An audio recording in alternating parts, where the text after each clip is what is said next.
The explosion tore through Kepler Station like a knife through paper. Haiyan Wu felt the heat against his face as he ran down the corridor, his boots pounding against metal floors. Behind him, screams echoed through the smoke. The Vakrine soldiers were everywhere, their tall bodies moving through the chaos like shadows. "Fall back to the shuttle bay," someone yelled, but the voice cut off suddenly. Haiyan Wu didn't look back. He couldn't.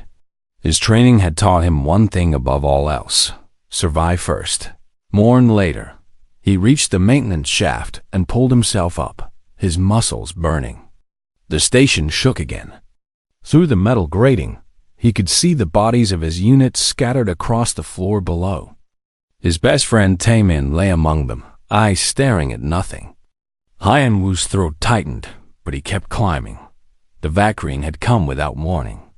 300 ships had appeared in Sector 7 like ghosts, their weapons already firing before the human colonies could even send a distress signal. Kepler Station, home to 2,000 soldiers and civilians, had lasted less than an hour. Now Haiyan Wu was alone, carrying a data chip in his pocket that contained everything the Vakrine didn't want humans to know. He emerged in the shuttle bay to find it destroyed. Flames licked at broken ships, and the air was thin, leaking into space through holes in the hull. But there, in the corner, sat an old reconnaissance pod. It was small, barely big enough for one person, and it looked like it had been forgotten during the attack. Haiyan Wu ran to it, his lungs aching. The pod's door was stuck, damaged by debris. He pulled out his combat knife and pried at the mechanism. Behind him, he heard the heavy footsteps of Vakrine soldiers entering the bay. Their language sounded like grinding metal, harsh and cold. The door gave way. Haiyan Wu threw himself inside and slammed his fist on the emergency launch button. The pod shot out of the station like a bullet, spinning wildly into space. Through the small window, Haiyan Wu watched Kepler Station explode, a flower of fire blooming in the darkness. Everyone he knew was dead. The pod's systems were damaged, but they worked well enough to get him to the asteroid field. Haiyan Wu floated among the rocks, his pod's power nearly gone, and stared at the data chip. The information inside showed the Vakrine's next targets, every human colony in Sector 7. Millions of people would die unless someone warned them, but his communications were broken. The Vakrine had jammed everything. He was alone, cut off, with no way to call for help. 3 days passed. Haiyan Wu survived on emergency rations and recycled water. He found a large asteroid with a hollow center, probably carved out by old miners. Using tools from the pod, he began building a shelter. It wasn't much, but it was hidden, and it was home. On the 5th day, he saw them. Vakrine patrol ships searching the asteroid field. They were looking for survivors, looking for him. Haiyan Wu watched them through his scope, counting them, learning their patterns. 10 ships, moving in a grid pattern. They would find him eventually, unless he found them first. That night, Haiyan Wu suited up and floated through space to the nearest Vakrine patrol ship. It sat idle, probably scanning for life signs. He attached himself to the hull and waited. When the ship powered down for maintenance, he slipped inside through an access hatch. The Vakrine inside never saw him coming. Haiyan Wu moved like smoke, using the shadows and his knowledge of ship layouts. He planted explosives near the fuel cells, stole supplies and weapons, and disappeared back into the asteroids. The ship exploded 30 minutes later, a bright flash in the darkness. The Vakrine sent more ships. Haiyan Wu destroyed them too, one by one. He used their own minds against them, turned their missiles around with hacked guidance systems, and once, he simply cut the power to a ship and let it drift into an asteroid. Each attack taught him something new about how they thought, how they fought. After 2 weeks, the Vakrine sent 50 ships to find him. Haiyan Wu had become a problem, a ghost in Sector 7 that wouldn't die. He listened to their communications, learning their language through translation software he'd stolen. They called him the Shadow, and they were angry. Good, Haiyan Wu thought. Angry enemies make mistakes. He set his biggest trap yet. Using salvaged equipment, he built a fake distress beacon that mimicked human signals. 20 Vacrine ships converged on it, eager to find the human who had embarrassed them. They found a minefield instead, mines Haiyan Wu had carefully stolen from their own supply depots. The explosions lit up the asteroid field like fireworks dotting the Vacrine command center on their nearest base. War Marshal Thalos slammed his fist on the table. The human was supposed to be dead. The human was supposed to be helpless. Instead, this one soldier had destroyed over 30 ships and killed hundreds of Vacrine warriors. Send everything, Thalos ordered. 500 battlecruisers. I want every rock in Sector 7 turned to dust. Find this human and end him. The order went out across Vacrine space. The largest hunting fleet ever assembled began moving towards Sector 7 for one human. For Haiyan Wu Dot in his hidden asteroid base, Haiyan Wu intercepted the transmission. He listened to the numbers and felt his blood run cold. 500 battlecruisers. An entire fleet, just for him. He should have been terrified. He should have run. Instead, he smiled. If they were sending 500 ships, it meant they were afraid. It meant he was winning. Haiyan Wu began preparing. He had no illusions about surviving this. But before he died, he would make the Vacrine regret ever coming to Sector 7. He would make them pay for every human life they took. He would become the ghost that haunted their nightmares. The war had just begun. The stars disappeared behind a wall of ships. G1 stared at her monitors in disbelief, watching as the Vacrine fleet emerged from faster-than-light travel. She counted the signatures once, then again, certain her equipment was broken. 500 battlecruisers. The number was insane. She worked alone in a listening post hidden inside a dead moon, monitoring Vacrine communications for human intelligence. For 3 months, she had been the eyes and ears of this sector, sending reports that no one seemed to read. Now she was watching the largest military deployment she had ever seen. All hunting one man. They've lost their minds, she whispered to herself. G1 had heard the stories about the ghost in Sector 7. Every intelligence officer had. A lone human soldier who refused to die, who kept destroying Vacrine ships like it was a game. Some thought it was propaganda. Others thought it was multiple resistance cells pretending to be one person. G1 had read the reports carefully and reached a different conclusion. It was real, and whoever this soldier was, he was brilliant. Now he was about to be crushed by 500 battlecruisers. Her fingers flew across the keyboard. She had to warn him. The problem was, she didn't know who he was or how to reach him. Human communication networks in Sector 7 were destroyed. She would have to use Vacrine channels and hope he was listening. G-1 encrypted a message, using old human military codes, and broadcast it on the frequency the ghost seemed to monitor. 500 ships incoming. Sector 7. You need to run. Now. She hit send and prayed it would reach him. 10 minutes later, her sensors screamed. 3 Vacrine scout ships were approaching her moon. They had traced her transmission. G1's heart hammered in her chest as she began the emergency protocol, destroying sensitive data and preparing to evacuate. But she was too slow. The scouts landed, and Vacrine soldiers poured out. She grabbed her pistol and backed toward the escape tunnel. The first soldier through the door fell to her shot, then the second. But there were too many. They overwhelmed her, knocking the weapon from her hand and forcing her to her knees. The last thing G1 saw before they sedated her was the lead soldier speaking into his communicator, reporting the capture. Far away in the asteroid field, Haiyan Wu received G1's message. He played it 3 times. the woman's voice calm but urgent. 500 ships. He had expected a large response, but this was beyond anything he imagined. The Vacrine weren't just trying to kill him anymore. They were trying to prove a point. He floated in space outside his asteroid base, looking at the approaching fleet through his enhanced scope. They filled the sky like locusts, blotting out the stars. Their formation was tight, professional. Whoever commanded this fleet wasn't making the same mistakes as the others. Hyamwoo couldn't fight 500 battlecruisers.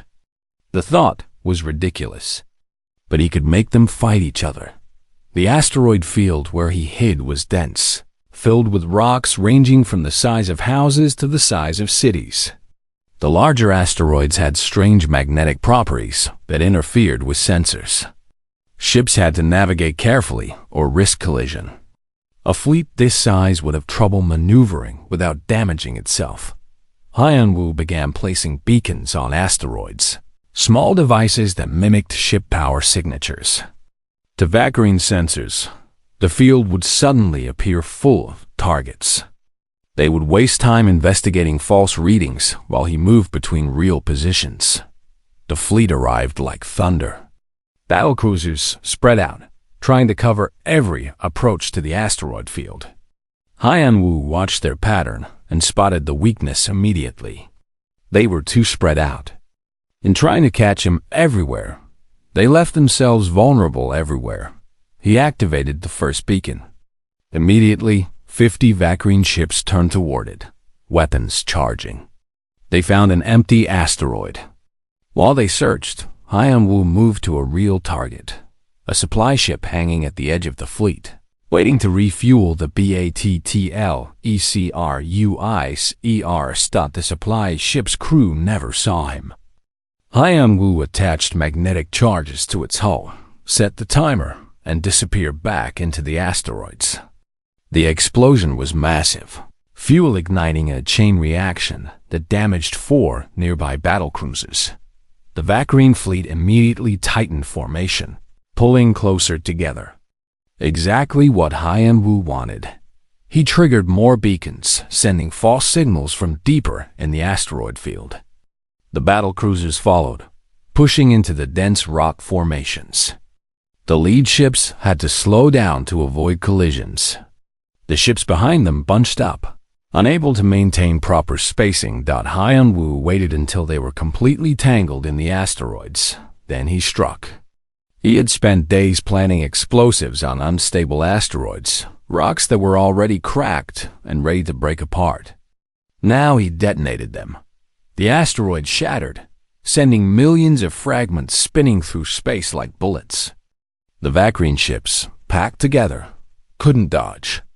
Rocks tore through hulls. Ships collided trying to escape. 12 battlecruisers were destroyed in minutes, and dozens more were damaged. Aboard the command carrier Sovereign Talon, War Marshal Thelos watched in horror. The human had done it again. One soldier had destroyed 12 battlecruisers and turned the mighty fleet into chaos. "Find him!" Thelos roared. "I want every sensor active. I want every ship searching. I want that human found now." But Hyunwoo was already gone, slipping through the confusion like smoke. He moved between asteroids, using the debris field he'd created as cover. The Vacrine were scanning frantically, but their sensors couldn't penetrate the magnetic interference. For 3 days, the hunt continued. The Vacrine methodically searched every asteroid, every hiding place. They found nothing. Hyunwoo stayed ahead of them, constantly moving, never sleeping more than an hour at a time. He survived on stimulants and sheer willpower. On the 3rd day, he intercepted a transmission. The Vacrine had captured a human intelligence officer. They were holding her aboard the Sovereign Talon, Thelos' command ship. They would interrogate her for information about human resistance tactics. Hyunwoo listened to the transmission and felt something cold settle in his stomach. Another human, alive, being held by the enemy. He could ignore it. He could keep running. keep fighting alone. That would be the smart thing. He thought about his friend Tae Min, dead on Kepler Station. He thought about the 2,000 people who died there, people he couldn't save. He wouldn't let this woman die too. Hyan Wu began planning the impossible. He would infiltrate the Sovereign Talon, the most heavily defended ship in the fleet. He would rescue this intelligence officer he'd never met. And if he was very lucky, he might even survive. He checked his weapons, said a quiet prayer to the empty stars, and began his approach to the enemy command ship. Hyan Wu floated in the darkness of space, watching the Sovereign Talon through his scope. The command carrier was enormous, easily 3 times the size of any ship he'd infiltrated before. Valkyrie patrol fighters circled it constantly, and weapon turrets covered every angle. Getting inside would be suicide. He smiled grimly. Good thing he'd stopped caring about survival weeks ago. For 2 days, he'd been salvaging parts from destroyed Valkyrie fighters, building something that shouldn't work but might. The device attached to his stolen fighter looked like a mess of wires and alien technology, but if his calculations were correct, it would bend light around his ship for exactly 17 minutes. After that, the power cells would burn out and probably explode. 17 minutes to get in. That was all he had. Hyan Wu recorded a message to Human Command, assuming anyone would ever find it. He talked about Kepler Station, about the data chips still hidden in his base, about the need to warn the colonies. He didn't mention that he was about to do something incredibly stupid. They would figure that out when they found his body. He launched from the asteroid, his fighter drifting on minimal power toward the Sovereign Talon. The cloaking device activated, and his sensors confirmed what his eyes saw. He was invisible. The fighter passed through 2 patrol groups without triggering alarms. Getting close to the carrier was easy. Staying there was harder. Hyan Wu matched the rotation of the ship and attached magnetic clamps to the hull near a maintenance airlock. He had studied Valkyrie shift patterns and knew the maintenance crew changed in 30 minutes. That was his window. He pulled himself along the hull toward the airlock, moving carefully. One mistake, one sensor ping, and 500 battlecruisers would turn him into dust.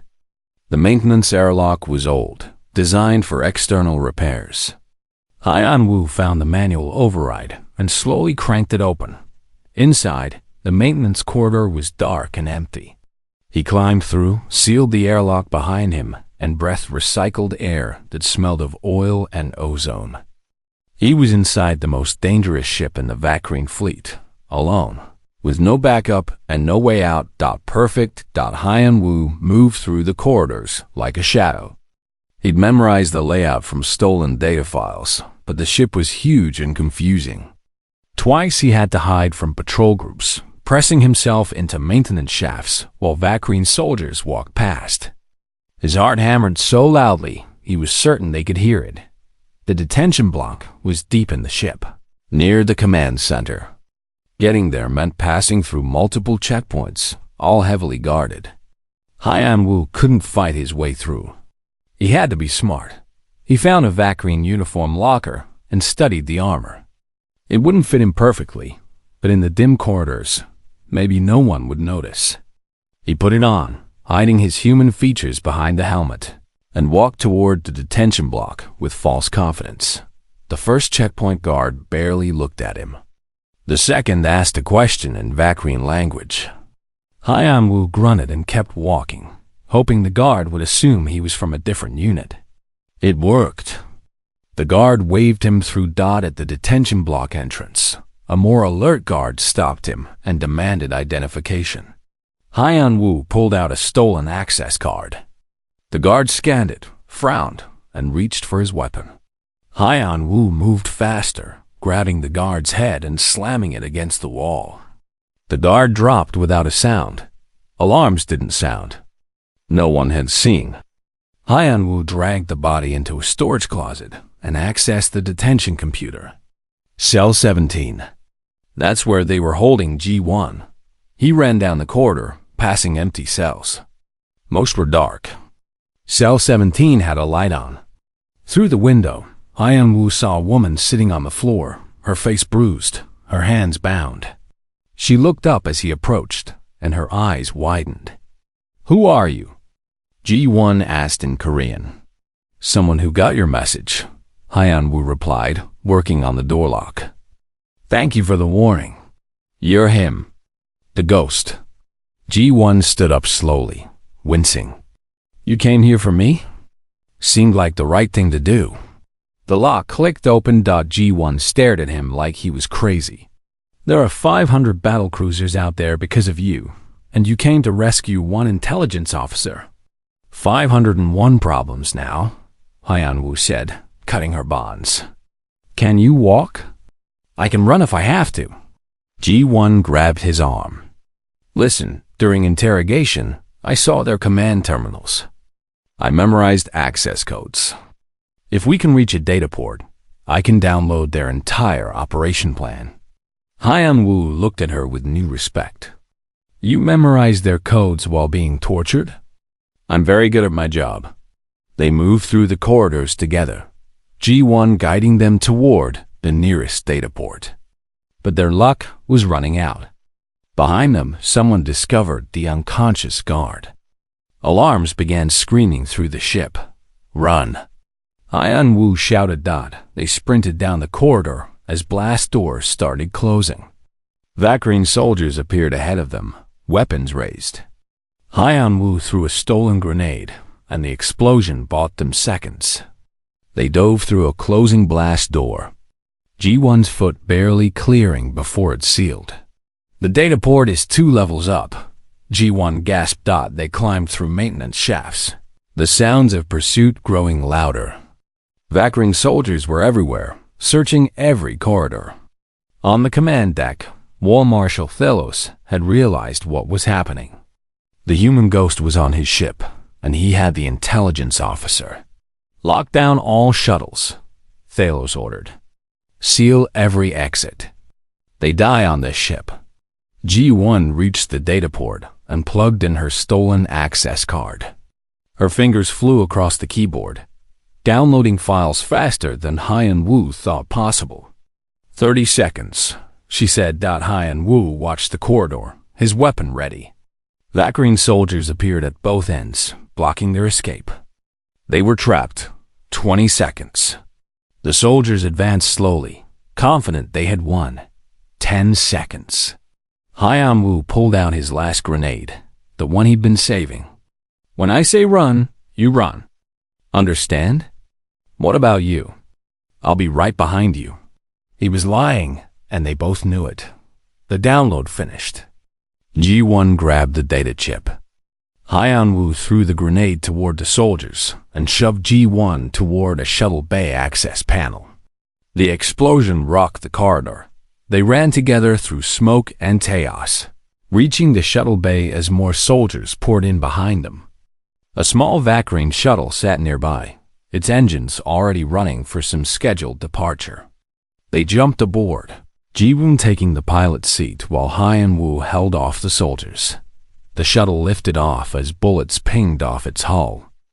Ji-won punched the engines, and they shot out of the bay into open space. Behind them, deep in the Sovereign Talon's engine room, Haiyan-Wu's planted explosives reached 0. The command carrier exploded from the inside out, its reactor going critical. The blast wave caught 30 nearby battlecruisers, destroying them instantly. War Marshal Talos died without knowing how the human had beaten him. In the stolen shuttle, Haiyan-Wu and Ji-won watched the fireball expand behind them. 500 battlecruisers had become 470 in the span of heartbeats. Where to now? Ji-won asked. Haiyan-Wu checked the scanner. The Valkyrian fleet was in chaos, but they would recover soon. And now they would be even more angry. "Deeper into the asteroids," he said. "We're not done yet." News of the Sovereign Talon's destruction reached Valkyrian High Command within hours. The Council of War Marshals gathered in emergency session, their faces showing something humans would recognize as fear. One soldier had killed Talos. One human had destroyed their most powerful command carrier and made their entire fleet look foolish. War Marshal Kelver stepped forward, accepting command of the hunt. He was older than Thelos, more patient, more dangerous. He had studied humans during the early wars and understood something his predecessor hadn't. Humans were most deadly when cornered. "Stop chasing shadows," Kelver ordered the fleet. "This human has protected something from the beginning. Find what he protects, and we find him." In the asteroid field, Haiyan-Wu and G1 worked inside his hidden base, analyzing the stolen data. What they found made Haiyan-Wu's blood run cold. The Vacrine weren't just invading Sector 7. They were building a weapon, something called a planetary shield cracker. With it, they could destroy every human colony's defenses in seconds. "We have to warn Command," G1 said. "This information is worth more than both our lives. Communications are still jammed. We can't send anything." Then we break the jammer. G1 pulled up a tactical map. "There, Vacrine relay station on the moon of Hades 3. If we can destroy it, we create a communication window. Maybe 30 seconds before backup systems engage." 30 seconds to send everything? Haiyan-Wu shook his head. "We'd need to be right on top of the station." "So we get right on top of it." They planned the attack for 2 days, knowing it might be their last operation together. The relay station was heavily defended, but it was also isolated, positioned away from the main fleet to avoid interference. That isolation was its weakness. On the 3rd day, they flew toward Hades 3 in their stolen shuttle, hiding among regular Vacrine supply traffic. Haiyan-Wu had repainted the shuttle and loaded it with explosives. If this worked, the relay station would have seconds to realize what was happening. They docked at the station using forged codes G1 had created. The station crew, expecting supplies, opened the bay doors without checking. By the time they realized the shuttle was fake, Haiyan-Wu and G1 were already inside, weapons firing. The fight was brief and brutal. Station security responded quickly, but they weren't prepared for 2 humans who had nothing to lose. G1 reached the communications array while Haiyan-Wu held the corridor. She plugged in the data chip and began transmitting everything. The shield cracker plans, Vacrine fleet positions, supply routes, everything. 20 seconds, she counted down. Vacrine reinforcements arrived at the station. Haiyan-Wu's rifle clicked empty. He drew his pistol, then his knife. Bodies piled up in the corridor, both Vacrine and human blood mixing on the floor. He was hit twice but kept fighting. 10 seconds. The transmission completed. Somewhere in human space, someone would receive the data. The mission was complete. Now they just had to survive. Haiyan-Wu triggered the explosives in their shuttle. The blast tore through the relay station, destroying the communications array and creating chaos. In the confusion, he and G1 escaped in a Vacrine emergency pod, launching into space just as the station began tearing itself apart. They drifted for hours before Haiyan-Wu dared to activate the pod's engines. Behind them, the relay station was a cloud of debris. Ahead, the Vacrine fleet was repositioning. Having detected the explosion, "They'll be looking for us," G1 said, bandaging Haiyan-Wu's wounds. "They're always looking for us." Haiyan-Wu winced as she worked. But now human command knows what's coming. They can prepare. That's something. What they didn't know was that Kelver had already changed his strategy.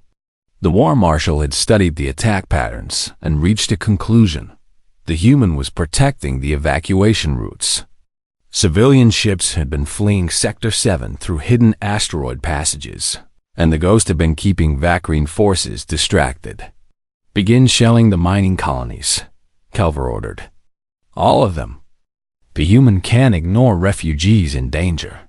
Within hours, Vacrine battlecruisers began bombarding the old mining stations scattered through the asteroid field. These stations housed thousands of refugees, families who had fled the initial invasion. They had no defenses, no weapons. They were helpless. Haiyan-Wu heard the distress calls on every channel. Men, women, children screaming for help as Valkyrie missiles rained down on their shelters. He listened to them die and felt something break inside his chest. "It's a trap," Ji-won said quietly. "Kelver is forcing you to react. I know." Haiyan-Wu's voice was flat, empty. "But I can't just let them die. If you try to save them all, you'll die too. Then no one survives." Haiyan-Wu looked at her, his eyes haunted. "Then I guess I'll die trying." They split up.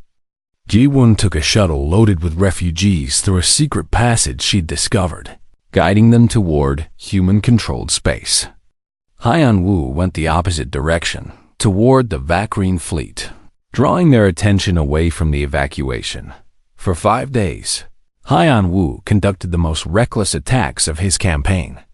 He flew straight at battlecruisers, dodging their weapons' fire by meters. He broadcast fake distress signals, fake fleet positions, anything to confuse and distract. He saved 3 mining stations by destroying the ships bombarding them, but he couldn't save them all. Kelver's strategy was working. Haiyan-Wu was spreading himself too thin, taking too many risks. On the 6th day, his shuttle took a direct hit. He barely escaped in a damaged fighter, systems failing. Body exhausted. G-1 found him drifting near an asteroid, unconscious from oxygen deprivation. She pulled him aboard her ship and brought him back. For 2 days, he was delirious with fever, mumbling about the people he couldn't save. When he woke, G-1 was sitting beside him. "The evacuations worked," she said. 4,000 refugees made it out. "Because of you. How many didn't make it?" She didn't answer. She didn't have to. Haiyan-Wu pulled himself up, ignoring the pain. "What's our status?" "Bad. Kelver has the fleet searching in a grid pattern. They're being methodical now, not emotional. We can hide for maybe another week before they find us. And then? And then we die." G-1 met his eyes. "But human reinforcements are coming. Your data transmission worked. A fleet is on its way to Sector 7. If we can hold out for 3 more weeks, we might survive this." 3 weeks against 400 battlecruisers. The odds were impossible. Haiyan-Wu had been fighting for months, and he was so tired he could barely stand. Every part of his body hurt. He'd stopped counting his injuries days ago, but he thought about Taemin, about the 2,000 dead at Kepler Station. He thought about the 4,000 refugees who escaped because he refused to give up. "We need a new plan," Haiyan-Wu said. "Something Kelver won't expect." "Like what?" Haiyan-Wu pulled up a map of Sector 7. His finger traced a path toward a region marked in red. The dead zone. It was an area of space where navigation was impossible, where ships vanished without trace. No one went there. No one survived there. "We're going to lead them into hell," Haiyan-Wu said. "And we're going to see who walks out." G-1 studied the map of the dead zone with growing horror. Ships that entered that region of space simply disappeared. Some said it was black holes. Others claimed it was tears in space-time itself. Scientists had theories, but no one really knew because every probe sent there was destroyed. "You're talking about suicide," she said. "I'm talking about survival." Haiyan-Wu pointed to patterns in the sensor data. "Look, there's a pattern to the anomalies. They're not random. If we can map them, we can navigate through. And if you're wrong, then we die in the dead zone instead of out here. At least this way, we take the Valkyrie fleet with us." G-1 worked for 3 days straight, analyzing every piece of data about the dead zone they could find. She built computer models, ran simulations, and slowly began to see what Haiyan-Wu saw. There was a pattern. It was faint, barely visible, but it existed. A path through the chaos. "It's insane," she finally said. But it might work.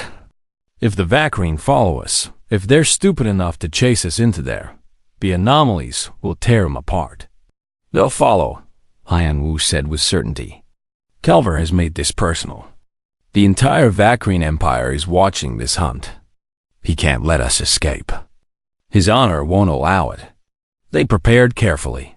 Hyan-Wu loaded his fighter with every piece of stolen Vacrine technology he'd collected over the months.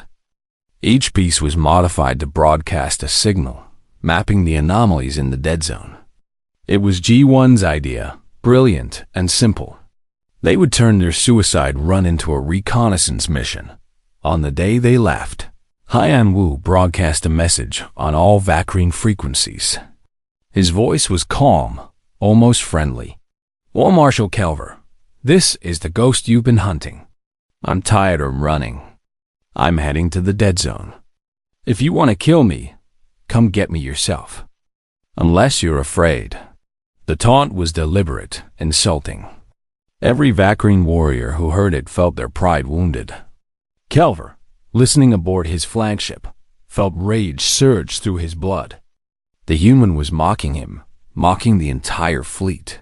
All ships, Kelver ordered. Pursue the human. No one fires until I give the order. I want him alive. 400 battlecruisers turned toward the dead zone. It was the largest fleet movement in Vacrine history, all chasing one human fighter into the most dangerous region of known space. Hyan-Wu flew toward the dead zone boundary with G1 following in a second ship. Behind them, the Vacrine fleet approached like an avalanche. Sensors showed the impossible number of ships, all focused on them. Ready? Hyan-Wu asked over the comm. No, G1 replied. But let's do it anyway. They crossed into the dead zone. Immediately, every instrument went crazy. Gravity shifted in impossible directions. Space itself seemed to twist. The stars looked wrong, bent by forces that shouldn't exist. Hyan-Wu followed G1's calculations, threading between anomalies by meters. His stolen Vacrine equipment broadcast constantly, mapping the chaos around them. Behind them, the Vacrine fleet followed.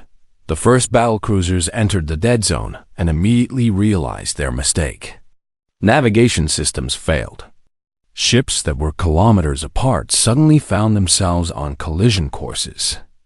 An anomaly caught 3 battlecruisers and crushed them like paper, but Kelver wouldn't turn back. He drove his fleet deeper, convinced the human couldn't survive what was ahead. The humans were lucky, that was all. Luck would run out. Hyan-Wu led them deeper into the dead zone. More ships vanished into anomalies. Some collided with each other in the confused navigation. Others simply broke apart as space-time fluctuations tore through their hulls. The mighty Vacrine fleet was destroying itself. The mapping is working, G1 called over the comm. We're getting solid data. If we survive this, humans will be able to use these routes. When we survive this, Hyan-Wu corrected. But their luck was running out. An anomaly appeared directly in front of G1's ship. She tried to dodge, but her engine was clipped. The ship spun out of control. G1! Hyan-Wu watched helplessly as her ship tumbled toward an anomaly. Keep going, she shouted. Complete the mission. The data is what matters. Her ship disappeared into the distortion. Hyan-Wu screamed her name, but there was no response. She was gone.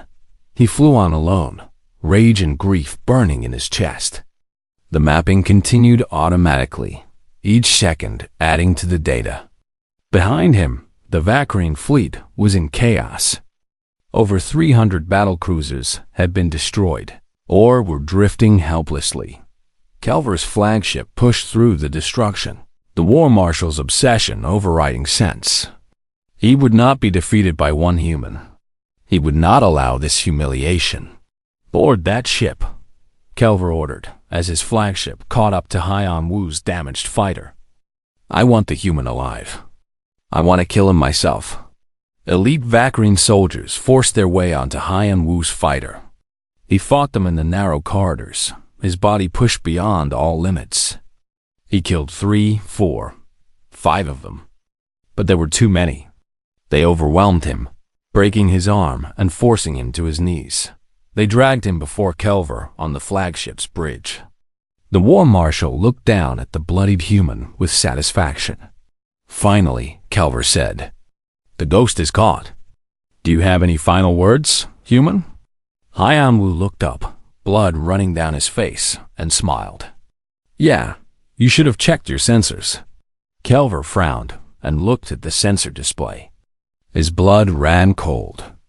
Every piece of stolen Vacrine equipment Haiyan Wu carried had been broadcasting, and the data was transmitting directly to Human Fleet Command. For months, Haiyan Wu had been collecting information about the dead zone. Now that data was complete, sent, received. "You didn't chase one human," Haiyan Wu said through broken teeth. "You let one human turn your fleet into the largest mapping expedition in history. The dead zone is ours now. These routes, these passages, all mapped. All ours." Kelver raised his weapon to execute Haiyan Wu, but stopped. The ship was shaking. A massive anomaly was approaching, drawn by the flagship's powerful engines. Kelver realized too late that Haiyan Wu had led him to this exact spot deliberately. "See you in hell," Haiyan Wu said. The anomaly engulfed the flagship. Kelver and his elite warriors vanished into the distortion. But Haiyan Wu had already triggered his emergency escape pod, ejecting seconds before the anomaly hit.